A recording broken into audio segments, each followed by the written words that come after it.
మీ ఎలాంటి వ్యాపార ప్రకటనలకైనా వెంటనే మా ఛానల్ సంప్రదించండి. శ్రీ గురుభ్యో నమ. హరి ఓం. శ్రీ మహాగణాధిపతయే నమ. శ్రీ మహాసరస్వత్యై నమ. శ్రీ గురుభ్యో నమ. హరి ఓం.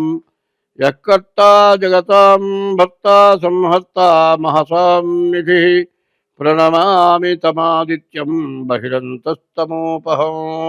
2025 సంవత్సరం సెప్టెంబర్ నెల 9వ రాశి ధనస్సు రాశి. ఈ ధనస్సు రాశి ఫలితం చెప్పుకుందాం. ఈ ధనస్సు రాశి ఎట్లా ఉంది? ఈ ధనస్సు రాశికి రాహువు, గురువు, కుజుడు, రవి, బుధుడు.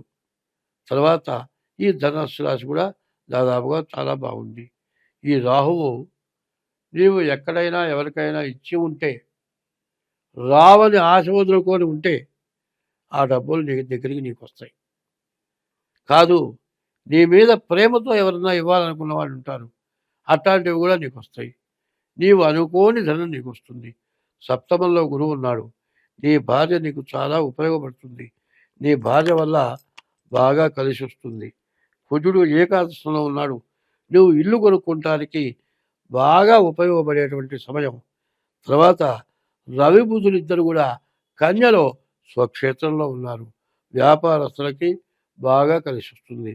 రవి బుధులు ఒక చోట ఉంటే బుధాదిత్య యోగం అంటారు. ఈ బుధాదిత్య యోగం చాలా గొప్ప యోగం, చాలా మంచి చేకూర్చుతుంది.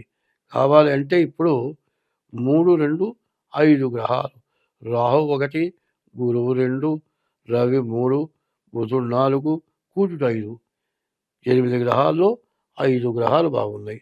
శని అర్ధాష్టమం, శుక్రుడు, కేతువు. ఈ అర్ధాష్టమంలో ఉన్నటువంటి శని నీ చేత పూర్తిగా అనవసరమైన దండగా మారే ఖర్చులు పెట్టించడానికి బాగా అవకాశం కనబడుతుంది. వచ్చేదాన్ని ఎట్లా ఉంటుందంటే, తాగే నీళ్ళల్లో ఒక కాలుష్యమైంది ఏదైనా పడదనుకోండి. ఇప్పుడు మనకు నీళ్ళు వస్తున్నాయి, వర్షాలు కురుస్తున్నాయి. ఈ వర్షం కురిసే నీళ్ళ వల్ల జలుబులు, దగ్గులు, జ్వరాలు వస్తున్నాయి. డాక్టర్లు ఏం చెబుతున్నారు? అయ్యా కాగబెట్టుకొని నీళ్లు తాగండి అయ్యా అని చెబుతున్నారు. కాగబెట్టిన నీళ్లు తప్పితే వేరే నీళ్లు తాగొద్దని చెబుతున్నారు. ఎందుకంటే నీటి కాలుష్యం, గాలి కాలుష్యం చాలా కష్టాలు, నష్టాలు పెడుతున్నాయి. కాబట్టి ఈ రాశి వాళ్ళు ముందు మీ రాశి కరెక్ట్ అవునో కాదో చూసుకోండి. డేట్ ఆఫ్ బర్త్ ద్వారానే రాశి వస్తుంది, లేకపోతే హస్త సాముద్రిక ద్వారా మీ రాశి లగ్నం వస్తుంది. ఇది తేల్చుకున్న తర్వాతే ఈ రాశి నాది అనుకోండి. ఈ ధనస్సు రాశికి చాలా బాగున్నది. శని మాత్రం పూర్తిగా పెట్టే పరిస్థితిలో ఉన్నాడు. ఇటువంటి శని వల్ల మీకు నష్టాలు బాగా ఎక్కువగా రావడానికి బాగా అవకాశం కనబడుతుంది. కాబట్టి ఈ రాశి వాళ్ళు ముందు చెడును పోగొట్టుకోవాలి. చెడును పోగొట్టుకోవాలంటే డేట్ ఆఫ్ బర్త్ ద్వారా మీ జాతకం చూపించుకోవడం చాలా అవసరం. మీ జాతకం చూపించుకొని, జాతకంలో కుజుడు ఒక్కడేనా, గోచార రీత్యా కుజుడు బాగాలేడు, జన్మలగ్న రీత్యా ఇంకేమన్నా గ్రహాలు బాగాలేవా, అవన్నీ కూడా మనం చూసుకోవాలి.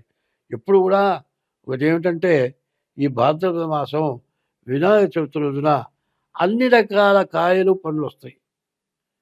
కాయలుగానే ఉంటాయి, పండ్లు మాత్రం రావు. అంటే నీకు కావాల్సినవన్నీ కూడా భూదేవత ఇస్తుంది.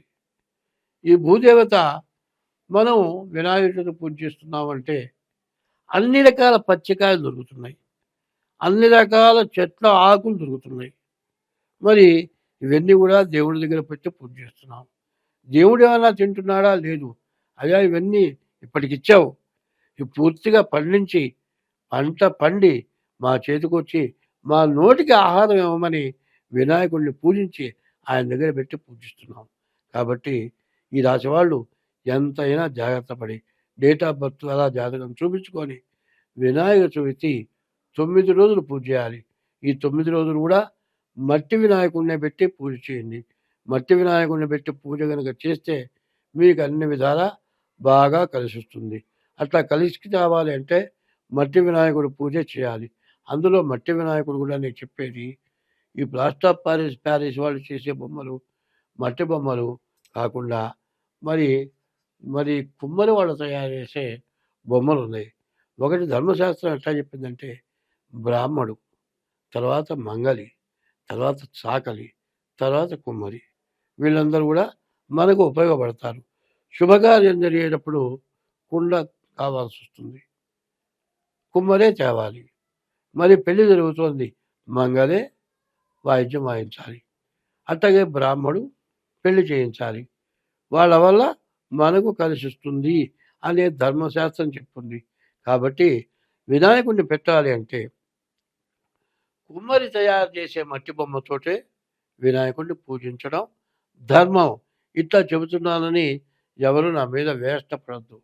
ఎవరైనా సరే మట్టితో తయారైన వినాయకుడిని పూజ చేయాలి. ఎట్లా అంటే నువ్వు ప్లాస్టిక్ ప్యారిస్ బొమ్మ పెద్దది పెట్టుకో, కానీ కుమ్మరి చేసినటువంటి చిన్న బొమ్మనైనా పెట్టుకొని వినాయకుడిని పూజించండి. అంతలా ఓ బొమ్మకి దండం పెడతావు. ఏంటంటే దూరం నుంచి చూసినా వినాయకుడు కనపడతాడు. కానీ చిన్న మట్టితో తయారైన బొమ్మ మీకు కనపడదు. ఎందుకంటే అందరూ బ్రతకాల్సిందే. మరి ప్లాస్టర్ ఆఫ్ ప్యారిస్ బొమ్మలు కూడా పారేయమని నేను అంటలా, కానీ మట్టితో చేసిన వినాయకుడినే పెట్టి పూజించాలి. అయితే ప్లాస్టర్ ఆఫ్ ప్యారిస్తో చేసిన బొమ్మలకి కెమికల్ రంగులు వేయకుండా వాటర్ పెయింట్లు వేసి చేస్తే మట్టిలో కలిపినా కూడా దోషం ఉండదు. కాబట్టి వినాయక చవితి పూజ చేసేటప్పుడు మనకు అన్ని విధాలా కలిసి రావాలి అంటే చెప్పిన విధానంగా పూజ చేయాలి. 12 గణపతులు ఉన్నారు, 12 రకాల గణపతులు ఉన్నారు, 12 రకాల పూజలు చేసే లక్షణాలు ఉన్నాయి.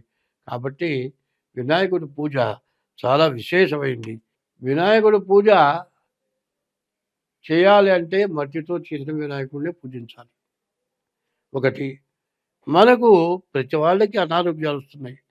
ఈ ప్లాస్టర్ ఆఫ్ ప్యారిస్తో బొమ్మలు చేసే వాళ్ళకు కూడా గ్యాస్ ట్రబుల్ బాధలు పడుతున్నారు. వాళ్ళు కూడా చేసేది మార్చుకొని మీరు బాగుండాలి, అందరూ బాగుండాలి, నీళ్లు బాగుండాలి, వాతావరణం బాగుండాలి. ఇవన్నీ బాగుండాలి అంటే మరి బొమ్మలు కూడా మట్టితో తయారు చేస్తున్న వాళ్ళు కూడా ఉన్నారు. పెద్ద బొమ్మలు మట్టితో తయారు చేయొచ్చు. మరి మేదర బద్దలు తయారు చేసి దాంతో కూడా పెద్ద బొమ్మలు తయారు చేయొచ్చు. అందరం మట్టితో, మరి కుమ్మరి మట్టితో చేస్తే చాలా గట్టిగా ఉంటుంది, ఆరుతలేనప్పుడు బాగా ఉంటుంది. కుమ్మరి వాడు చేసిన మట్టితో బొమ్మలు చేయండి, బొమ్మని పూజించండి. తర్వాత వినాయకుడు పూజ అయిపోయిన తర్వాత గంగలో కలపండి. మురుగు కాలువల్లో కలపద్దు, డ్రైనేజ్ కాలువల్లో కలపద్దు, మంచి శుద్ధమైన జలాల్లో కలపాలి. అట్లా కలిపేటప్పుడు శుద్ధమైన జలాల్లో కలపాలి అంటే కలుషితమైన విగ్రహాలను మాత్రం శుద్ధమైన జలాల్లో కలపకూడదు. మంచి శుద్ధ జలంలో కలపాలి. ఆ నీళ్లు తాగినా మనకు మంచి జరుగుతుంది. కాబట్టి ఇది అందరూ కూడా గుర్తుపెట్టుకోవాలి. మీ డేట్ ఆఫ్ బర్త్ ద్వారా మీ జాతకం చూపించుకోవడం బాగా ఉంది. కాబట్టి దీన్ని మీకు కావాల్సిన అవసరాన్ని మీరు పొందాలి అనుకుంటే తగినటువంటి పద్ధతుల్లో మీ డేట్ ఆఫ్ బర్త్ ద్వారా కానీ హస్త సాముద్రికం ద్వారా కానీ మీ జాతకం చూపించుకుంటే చాలా బాగుంటుంది. స్వస్తి.